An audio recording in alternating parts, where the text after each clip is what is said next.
అందరికీ నమస్తే. కృష్ణవేణి అనే నేను ఛానల్‌కి స్వాగతం. మీరెప్పటి నుండో అడుగుతున్నారు కదండీ! పాలు తీసే వీడియో తీయండి, పాలు తీసే వీడియో తీయండి అని.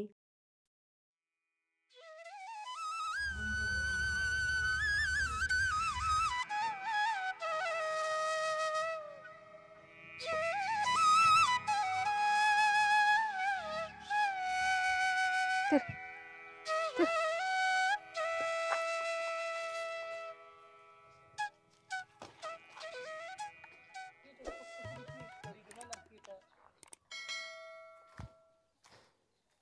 మీకోసం పాలు తీసే వీడియో చేసేస్తున్నాను.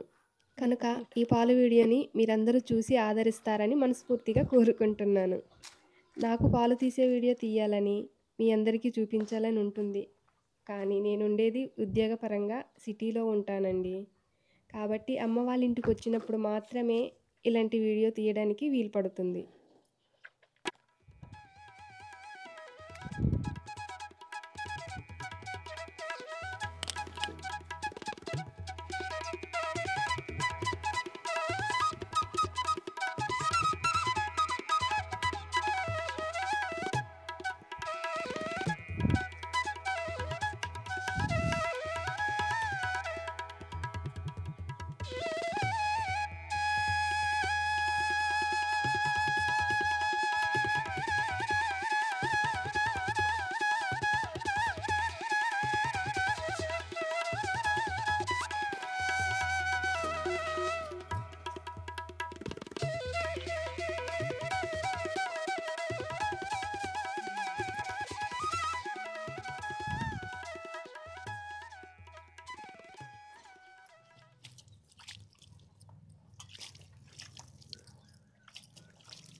ఏదో మీరు అడిగారు కదా అని పాల వీడియో తీస్తున్నాను.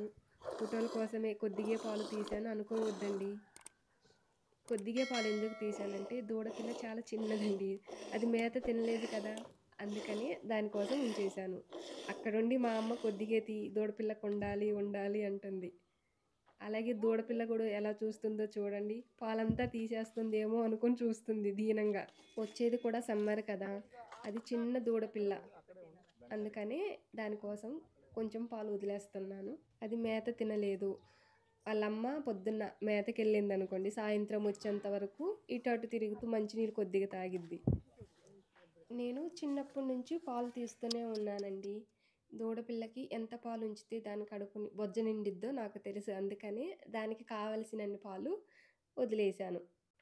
ఇంకొకటి ఏమిటంటే ఇక్కడ ఇంకొక దూడపిల్ల కనిపిస్తుంది కదా! ఈ దూడపిల్ల కన్నా ముందు దూడపిల్ల అది. అది తల్లిని అసలు వదిలిపెట్టదండి. పాలిస్తే ఇప్పుడు కూడా పాలు తాగడానికి రెడీగా ఉంటది. నేను ఎప్పుడన్నా అమ్మ వాళ్ళ ఇంటికొచ్చాక గేదె పాలిస్తుందంటే ఫస్ట్ నేనే తీస్తానంటాను.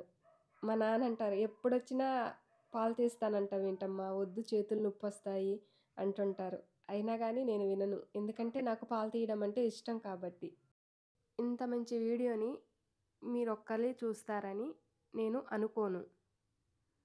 మీరు చూస్తూ మీ ఫ్రెండ్స్‌కి అలాగే మీ ఫ్యామిలీ మెంబర్స్‌కి వాళ్ళతో లైక్, షేర్, సబ్స్క్రైబ్ చేపిస్తారని అనుకుంటున్నాను.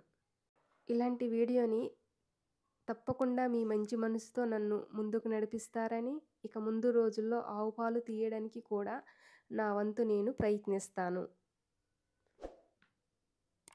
మళ్ళీ సరికొత్త వీడియోతో మీ ముందుకు వస్తాను. అంతవరకు సెలవు. కృష్ణవేణి అని నేను.